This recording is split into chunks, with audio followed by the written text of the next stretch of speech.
just getting ready to head out, go about, 600 miles along the coast. 3 different Super Cubs. It's gonna be a blast. Yeah, it's going to be a blast. Walrus ivory and glass balls, whatever we can find. Some time ago, Jared and I tried to get out. We did get a bunch of loose sheds, but we couldn't get out because we got stuck in Dillingham with some weather. This time we're going to get out on the coastline and take a look around and just do whatever comes our way.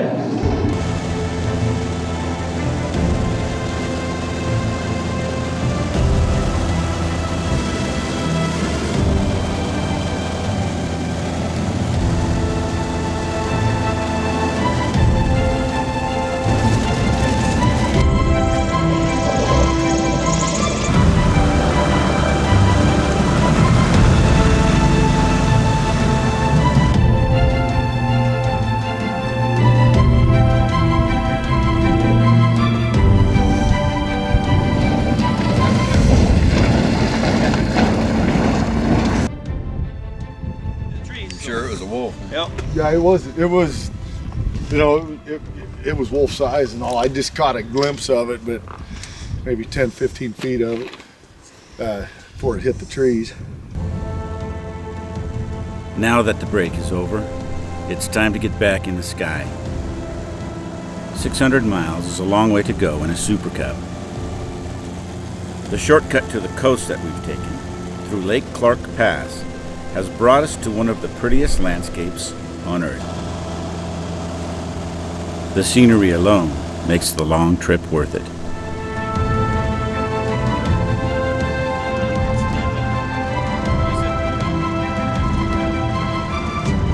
What are we doing here? Break at the Naknek Hotel, the bustling Naknek Hotel. Right on. It's a pizza. Awesome. Halfway there. Yeah, baby. All right.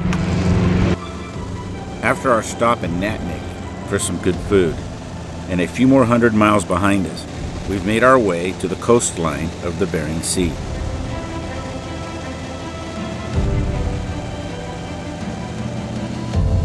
The plan is to do a little beachcombing before we get to Jeremy and Steve's lodge on the Alaskan Peninsula.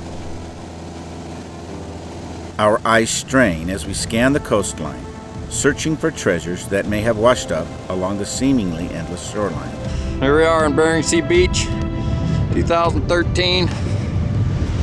Our Debo up there cleaning off the airplane. First flame of the beachcombing trip. Glass ball, and there's a couple more over here. Who knows how old these things are? This is what they used to float nets. And that's one of the things we're looking for. And they just sometimes sit up here on the coastline. Sometimes they get... Oh no, look at that, it's a race!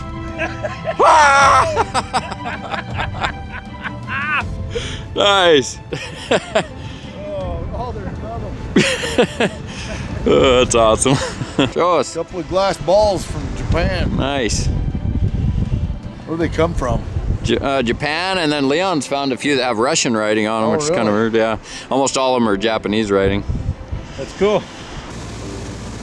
Once again, it's Jeremy's sharp eyes that see something, before we even get right on it, that he guesses might be just what we are looking for.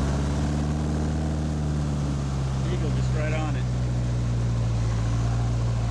That's nice. Yeah, baby.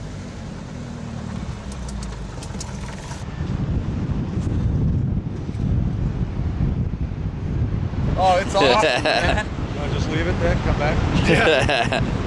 Look at the size of this animal. Yeah, This is a small one. I know, that's what I was telling him. This is a small one compared to that big one. Remember how huge that one was? That was like number 4 in the world. The body was just amazing. Show the size of this thing. I mean, it's just huge. Lay down on it. Show us how big it is. Look at the size of that freaking flipper, dude. About 2,000 pounds. 13 feet, 14 feet long. Look at the scars on that thing, man. Look at the scars on it. Yeah, that is awesome. Got a little bit of fat on it.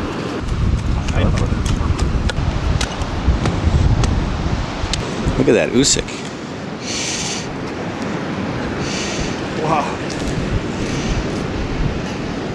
call that? Usik. Usik. We're up here flying along the Bering Sea on the Alaskan Peninsula and come across this awesome walrus. We just got done taking the ivories off and we're getting ready to haul them away. Yeah, it's gonna be swampy stuff all over. Not too many miles down the coastline, we fly by a walrus rookery, where they breed and calve and nurture their young. It's quite a sight, and we will come back to this spot later on in our trip. In order to get some beachcombing in, before we got to Steve and Jeremy's bear camp at Canoe Bay, we made a big loop out to the Bering Sea, and then back up to Sandpoint and over the inlets to the Canoe Bay Lodge. It's here that we will meet back up with Mike Petrie and a fellow hunter-gatherer from New York.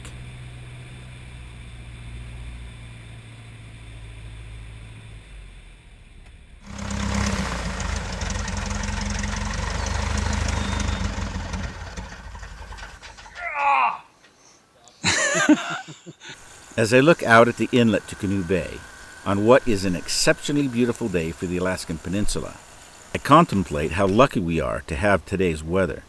I wonder how the trip can possibly get any better than it already has been, even though it hasn't officially even began. Get out here to Canoe Bay on this beachcombing trip, and the twin sister volcanoes that sit across the bay here are going off. One of them's going off. It's pretty cool.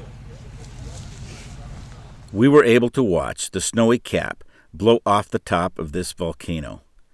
It rumbled, spewed lava many hundreds of feet into the air, and gave us a show the entire week we were at the Canoe Bay camp. Well, here we are in Canoe Bay. We got Jeremy Davis, Steve Hackala, our guides as usual, and they're guiding us on a really different kind of an adventure. We're out here to do some gathering, as our hunter and gathering skills allow. We're gonna do some beachcombing. Tell us a little bit about it, Jeremy. Well, we're down here on the Alaskan Peninsula, way down southwest of Anchorage, and we flew all the way down here in the Cubs, and we're basically just roaming around the beaches and looking for stuff on the beach and up at the streams and anywhere we go, looking at animals and taking pictures, and then looking for carcasses and walrus tusks. Today we're going to go over and check out the walrus rookery. Then we're heading out to maybe a natural hot springs that's up north of here, and we're just going to get fuel over at Nelson Lagoon. It's just an adventure. We're basically just doing going whichever way is the best for the weather that we have, and we've been having beautiful sunshine and watching volcanoes. That's right, a lot of volcanoes. fun. We even have the bonus of a front row seat to a volcano going off. And we got Mike Petrie and Jim Brody. Jim Brody from Buffalo, New York. We're from Utah, and these are all the Alaskans here, our pilots. And let's get her done. Let's go have some fun. Let's do it.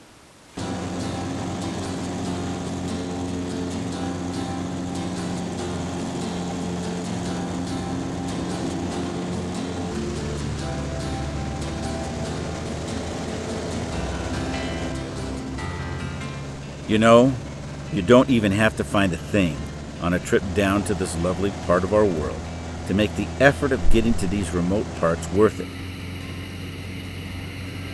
The raw experience of Super Cub flight and the scenery alone justify the price of admission. Sit back and enjoy the flying skills and the many vistas as we make our way back to the shores of the Bering Sea.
Hot dog.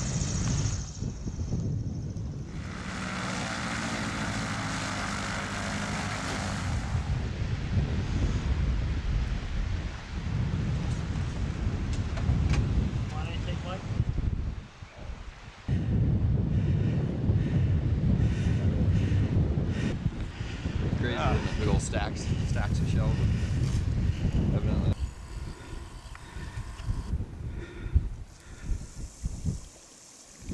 We're at the natural hot springs out on the Alaskan Peninsula. It's a cool place. Look at that rolling boil water going on down there.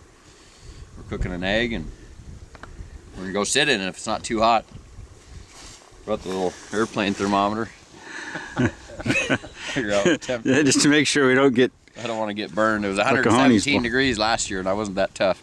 There's certain eggs we don't want to boil. Yeah. Jim, what you doing there? Hard boiling an egg. Looks like there's already one down there. Oh my God, it's hot. Yeah, that looks like a Rob, show me your swimming suit. Please do not put that on. It's got moss and shiz on it. Look at that moss, man. Strategically placed moss. Wow. Cowabunga, dude.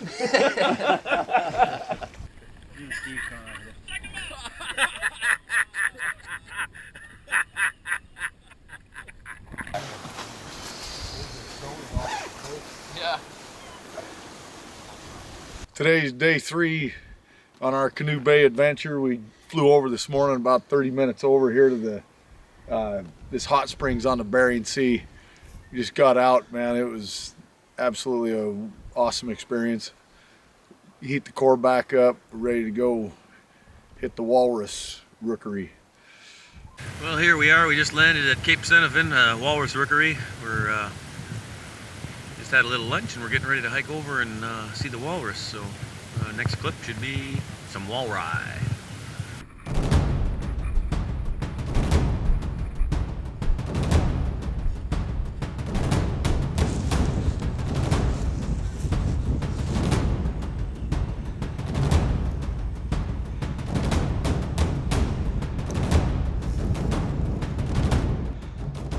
We are all being very cautious and quiet on our approach because these walrus are regularly harassed by brown bear and they are easily spooked. For some reason that no one could understand, on this day these critters did not want off that beach. With the wind in our favor, we were blessed to experience them up close and personal.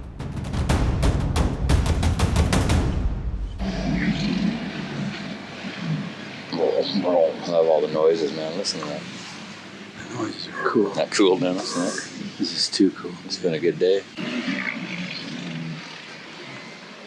Do I get the $1,000 if I touch one?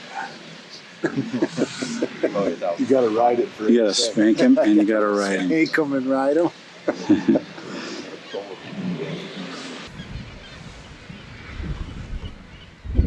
So they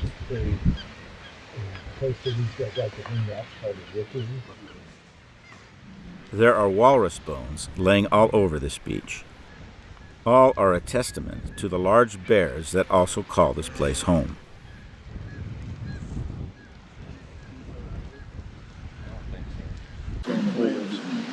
Look how heavy that is. Jeez. Checking these walrus out. And 10-foot bear tracks here on They would be in it probably to feed on the weed. Or maybe, I don't know. Look at the size of this trap. Jason would tell him probably feed on the cichlids. That is a big bear.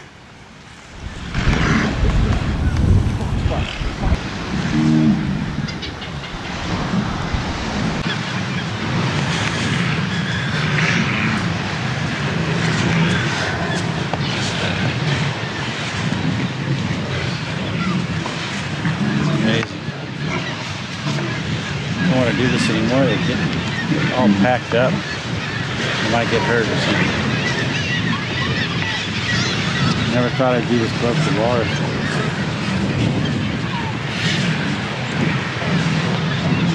Oh, I better leave him. Amazing.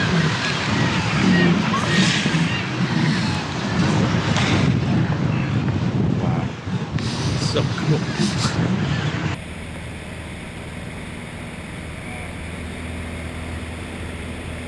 This is really cool here. This is what we talk about a lot. These are a bear trail. This is obviously like a 10-foot bear, or bigger, probably. He's huge bear. But he walks here, makes his rounds every year, and he leaves his footprints in there. He always steps in the same exact spot in the tundra. So he leaves his perfect trail going right down through here. You can see when you check it out, it's a monster bear, and he always walks in the same place. It's just really cool. You see these all over the country, but they're I just think it's really cool how they follow the same place and step in the exact same footprints.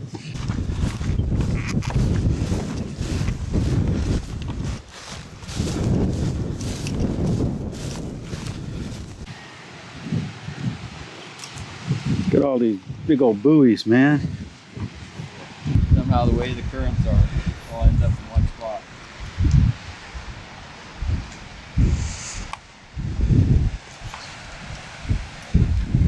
On the way back to camp, after a long and unforgettable day, we cross paths once again with one of the giant bears that wander along these shores. Another day on the ready to experience more raw Alaska.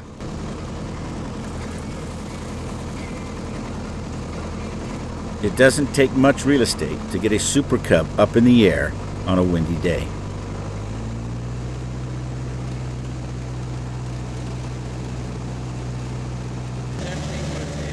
Once again, there are more bear sightings, more volcanic sand coastlines, and oh yeah, more big bears.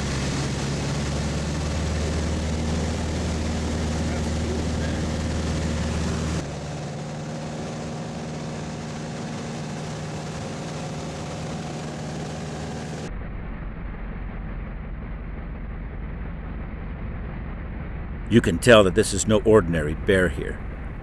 Look how small his ears look on top of that noggin of a head. And notice how close his eyes appear to his muzzle.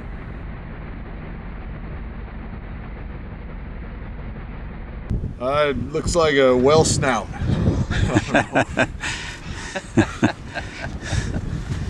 That's pretty big. Old, man. Oh yeah. Hey Steve, where are we? We're over on Unga Island on the northwest shore, and all along this beach here we call it the Petrified Forest. It's really petrified driftwood. It's you know, I don't know how carbon dated how old it is, but it's really old. You can start seeing some of the wood over here. That's just like rock, but still has the grains from the wood in it. Oh, that is so cool. Isn't that awesome? There's little pieces of it too. Like here. This is the stuff. Petrified driftwood. See that? That is so cool. Petrified driftwood.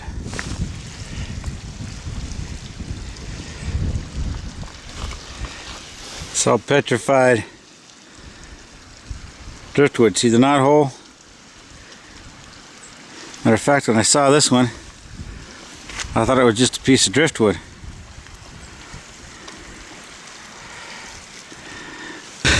What you got there, Mike? Just some firewood. Some firewood. Just a little piece of firewood. Careful with that elbow. All right. Yep, here we go. Better, Mike? Oh, yeah, now we're just soft sand. It's hot.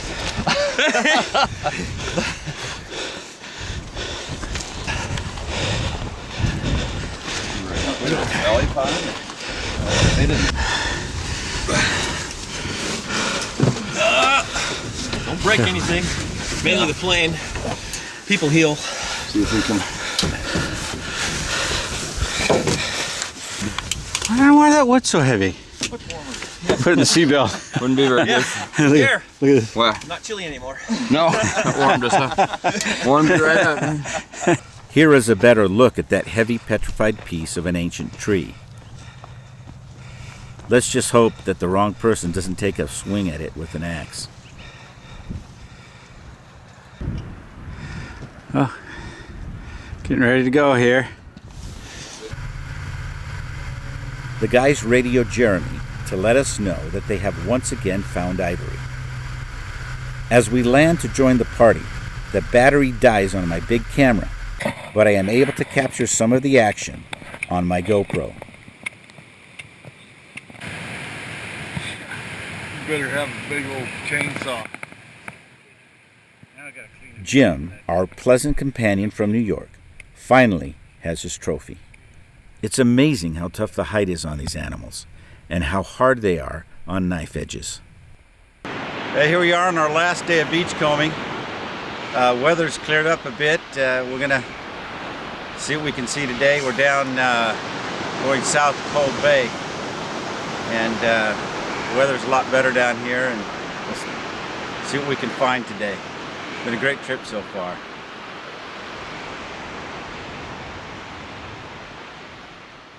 I'll say it again. The scenery and the blessing that it is to experience these unspoiled, raw places is all that one really needs to make such a trip successful. With the weather like it is, though, once again due to good fortune, who knows what such a day in such places might bring. As Jeremy and I break away from the others, he sets me down on an untouched stretch of coastline so that I can explore it by myself. As he leaves me, I realize that I have left my big camera in his plane. Once again, I'm lucky to have a GoPro on me, and I'm able to capture a small portion of what it is like to beachcomb on the Bering Sea. I find a very old and worn, hand-blown glass float, and one that is perhaps only 30 years old or so. You can tell its age by the nylon rope that is still attached to it.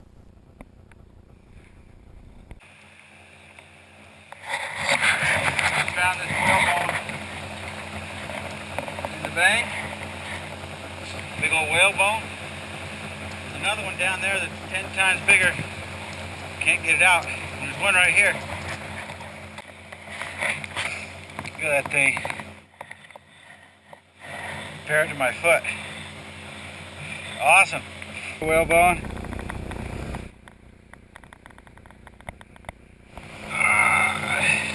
Just following the bear trails with my Luke. 10-foot bear. Let's hope I don't run into him. Jeremy and I again, trying to find room to put our loot.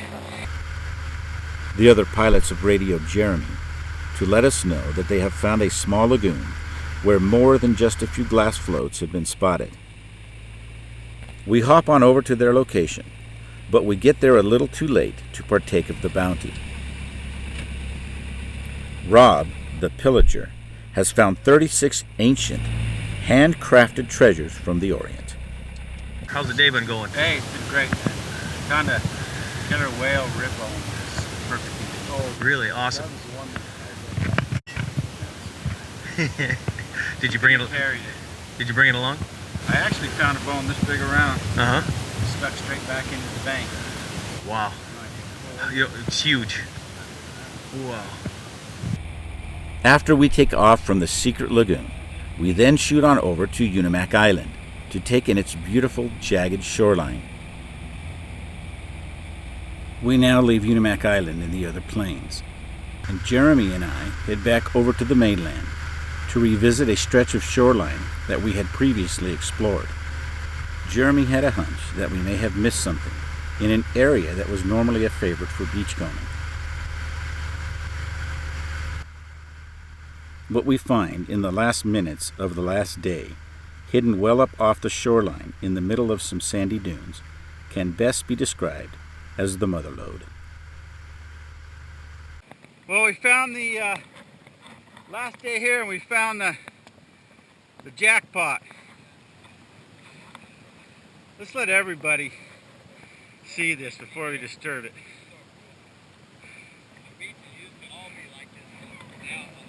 Oh, dude, there's a cool one there. Dude, this is the jackpot.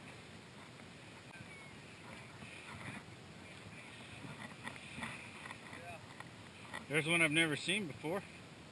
But look at this, man. This is insane. I mean, there's hundreds and hundreds of them. More than you could ever take. Everybody comes over here. That was the mother lode. Isn't that cool? I like it that God saved it till right at the end. Right, isn't that cool? I was right there, literally. I know. My bucket that I was collecting. You missed it, and I'm glad I did. Yeah. Icing on the cake. Yeah. If we would have found it, then we wouldn't have been No. picking up No, five it wouldn't have been of so every spot. cool. As we begin the long trip back to Canoe Bay, the plains are heavy with treasures, but our hearts are light as we reflect upon the amazing day that we all just had. As we come into camp, it's a welcome sight as we anticipate warm beds and good food. The world record small ball. Petrified rock. Record golf So ball. diverse. Isn't it diverse? Yeah. Stuff, the things we saw, it's such diversity. Got a couple of whale bones. Oh, it's a heart that comes from the shell. This off-the-charts adventure has pretty much come to its end. The loot is packed up and sent back to the lower 48 from Sandpoint by way of the U.S. mail. The walrus skulls and ivory have to be sealed by the U.S. Fish and Wildlife back in Anchorage. Even though I am heading home without walrus ivory, I care not. It has all far surpassed the most outlandish childhood fantasy of the collector, or Mr. Eagle Eyes, both nicknames that I was often referred to by my parents when I was a child. Just to have experienced the mountain passes, the quiet shorelines outlined by snowy peaks, the magnificence of the bears, the raw power of Mother Earth, the camaraderie that leads to lasting friendship. It was all more than enough for me. But wait, I forgot. It's a long ways back to Anchorage.